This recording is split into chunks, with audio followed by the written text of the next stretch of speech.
bab musuh-musuh keintiman, sebab perkawinan pria dan perkawinan wanita, akar masa kanak-kanak.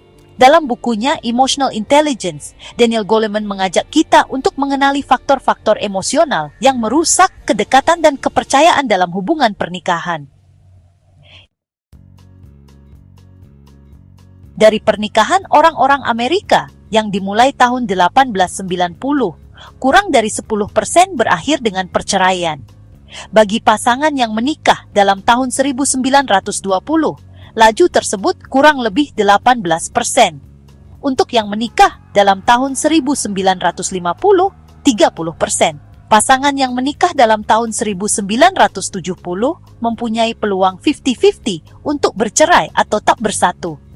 Dan bagi pasangan suami istri yang menikah dalam tahun 1990, kemungkinan pernikahannya akan berakhir dengan perceraian diramalkan mendekati angka yang cukup mencengangkan, yaitu 67%.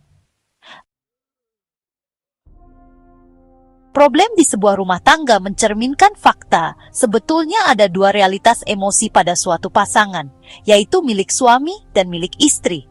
Akar perbedaan emosi ini, meskipun sebagian bersifat biologis, dapat dilacak dari kehidupan masa kanak-kanak dan dari dua dunia emosi terpisah yang dihuni anak laki-laki dan yang dihuni anak perempuan ketika mereka tumbuh dewasa. Ada sejumlah besar penelitian mengenai dua dunia yang terpisah ini. Salah satu studi terhadap persahabatan anak-anak menemukan bahwa anak-anak berumur 3 tahun mengatakan bahwa kurang lebih setengah sahabatnya adalah dari lawan jenis. Pada anak-anak umur 5 tahun, angka itu kurang lebih 20%. Dan pada umur 7 tahun, hampir tidak ada anak laki-laki atau perempuan yang mengatakan bahwa mereka mempunyai sahabat lawan jenis. Alam pergaulan terpisah ini hanya sedikit bersinggungan hingga para remaja mulai berkencan. Sementara itu, anak laki-laki dan anak perempuan dididik dengan pola yang berbeda dalam menangani emosi. Pada umumnya, orang tua lebih banyak membahas emosi dengan anak perempuannya daripada dengan anak laki-lakinya. Bila seorang ibu bermain-main dengan bayinya, ia memperlihatkan rangkaian emosi yang lebih luas kepada bayi perempuannya daripada kepada bayi laki-lakinya. Bila seorang ibu berbicara kepada anak perempuannya mengenai perasaan, ia membahas keadaan emosi itu sendiri secara lebih mendetail daripada kepada anak laki-lakinya. Pada umur 10 tahun, persentase jumlah anak perempuan dan anak laki-laki yang secara lahiriah agresif, yaitu terdorong melakukan konfrontasi terbuka kalau marah, kurang lebih sama. Tetapi, pada umur 13 tahun, muncul perbedaan mencolok antara kedua jenis kelamin ini. Anak perempuan menjadi lebih pintar daripada anak laki-laki dalam taktik-taktik agresif yang licik, seperti pengucilan, desas-desus jahat, dan balas dendam secara tidak langsung. Anak laki-laki pada umumnya cenderung tetap melakukan cara konfrontasi bila marah, lupa akan adanya strategi-strategi yang lebih tertutup ini.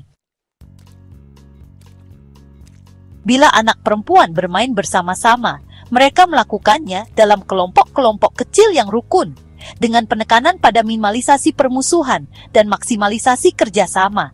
Sementara anak laki-laki cenderung membuat kelompok-kelompok yang lebih besar dengan tekanan pada perasaan saling bersaing. Salah satu perbedaan utama dapat terlihat pada apa yang terjadi bila permainan yang dilakukan oleh anak laki-laki atau anak perempuan terganggu oleh seseorang yang terluka. Apabila seorang anak laki-laki yang terluka marah-marah, ia diharapkan minggir dan berhenti menangis agar permainan dapat terus berlangsung. Apabila hal yang sama terjadi pada kelompok anak perempuan, permainan akan berhenti, sementara semua anak berkumpul untuk menolong si anak yang menangis.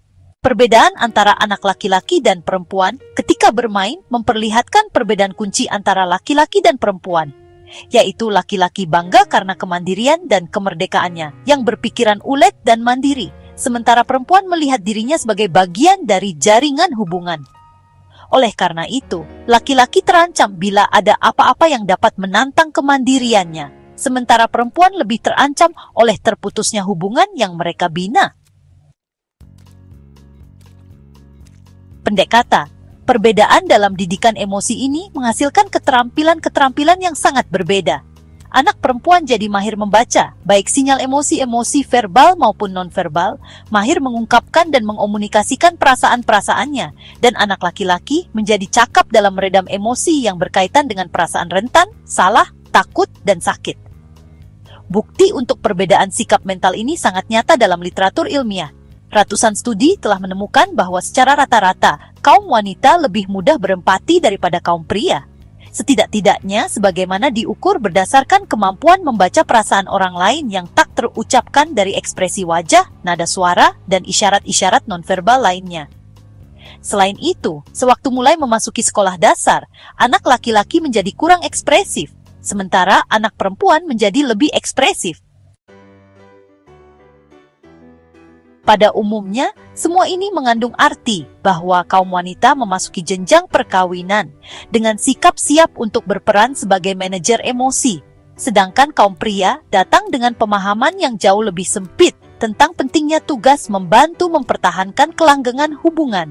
Unsur paling penting bagi kaum wanita dalam kepuasan akan hubungan mereka, seperti dilaporkan oleh suatu studi terhadap 264 pasangan suami istri, adalah adanya perasaan bahwa pasangan suami istri mempunyai komunikasi yang bagus. Bagi seorang istri, keintiman berarti membahas berbagai hal sampai tuntas, terutama mengenai hubungan itu sendiri. Pada suami, pada umumnya, kurang memahami apa yang dikehendaki istrinya dari mereka. Waktu pacaran, kaum pria masih bersedia meluangkan waktu untuk berbicara dengan cara-cara yang cocok baginya, dengan harapan terdapat keintiman dengan calon istrinya. Tetapi, setelah menikah, ketika waktu berjalan terus, kaum pria semakin lama, semakin malas meluangkan waktu untuk berbicara dengan tujuan ini dengan istrinya. Mereka merasa kebersamaan dapat tercapai dengan melakukan sesuatu bersama-sama, misalnya berkebun, bukannya membahas ini itu. Sikap tidak acuh di pihak para suami barangkali sebagian disebabkan oleh kenyataan bahwa kaum pria sedikit bersikap optimis tentang kondisi perkawinannya, sedangkan kaum istri peka akan adanya titik-titik yang bermasalah. Pada umumnya para istri lebih sering mengeluh daripada para suami, terutama pada pasangan yang tidak bahagia. Tentu saja perbedaan kelamin ini hanyalah generalisasi dan tidak berlaku untuk setiap kasus, karena ada juga sebagian istri yang enggan membahas masalah-masalah emosional dan suami menjadi pihak yang harus memulai. Lambatnya kaum pria mengatasi masalah-masalah dalam hubungan mereka tak diragukan lagi dipertegas oleh kekurang terampilan mereka dalam membaca ungkapan emosi pada wajah. Kaum wanita, misalnya, lebih peka terhadap ungkapan kesedihan di wajah pria daripada kaum pria menangkap kesedihan dari ekspresi wajah seorang wanita. Jadi, seorang wanita harus tampak jauh lebih sedih agar seorang pria dapat lebih cepat menangkap peranan si wanita. Apalagi bila si wanita ingin pasangannya bertanya apa yang membuatnya sedih. Sesungguhnya, masalah-masalah khusus seperti seberapa sering pasangan suami istri bercinta, bagaimana mendidik anak, atau berapa banyak utang serta tabungan yang terasa pas bagi suatu pasangan, bukanlah hal-hal yang memperkuat atau menghancurkan sebuah perkawinan. Namun, bagaimana pasangan tersebut membahas masalah-masalah yang tidak mengenakan, semacam itulah yang lebih berpengaruh bagi nasib perkawinan mereka. Bagaimana mencapai kata sepakat tentang bagaimana untuk tidak bersepakat merupakan kunci kelangsungan pernikahan.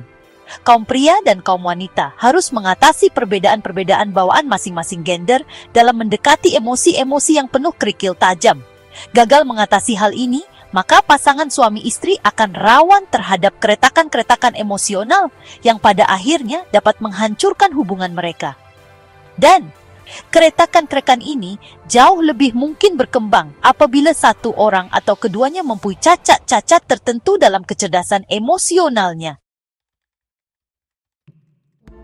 Untuk mendapatkan buku Emotional Intelligence karya Daniel Goleman, klik tautan pada deskripsi video ini untuk melakukan pembelian secara online di bellbook.com. Bellbook.com adalah toko buku online yang sudah berdiri sejak tahun 2009 dan melayani pengiriman ke seluruh wilayah di Indonesia.